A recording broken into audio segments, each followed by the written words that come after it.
Généralement, les personnes souhaitent préciser les points suivants. S'il m'arrive une maladie grave, je ne désire pas d'acharnement thérapeutique. Il se peut que la personne qui rédige son contrat souhaite que son médecin traitant soit celui qui constate son décès.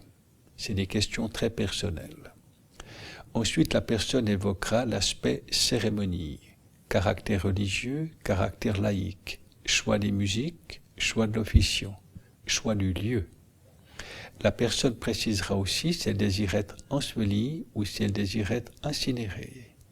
Elle précisera si ses cendres doivent reposer dans une tombe existante, dans une nouvelle tombe, dans un columbarium, dans un jardin de souvenirs, ou plutôt être dispersée dans un lieu qu'elle aimait beaucoup. La personne précisera aussi s'il y aura un thé après la cérémonie ou un verre de l'amitié ou le verre de l'amitié.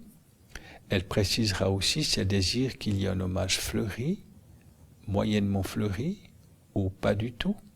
Elle précisera si un don doit être fait à une œuvre de son choix. La famille précisera aussi certains aspects. Par exemple, j'ai rédigé mon testament. C'est un testament holographe, c'est-à-dire fait à la main, ou c'est un testament qui est déposé chez un notaire. Elle peut donner des précisions également sur tous les aspects rente viagère, assurance vie, de manière à ce que la famille ne soit pas prise de court le moment venu.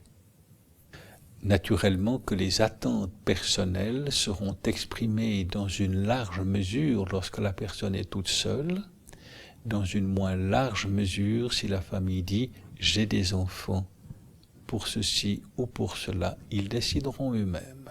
Par exemple, une personne pourra dire « quant au choix de mes habits, mes enfants choisiront ». Si la personne est toute seule, elle dira « je désire un habit personnel, il est préparé, il est à tel et tel endroit dans mon appartement ».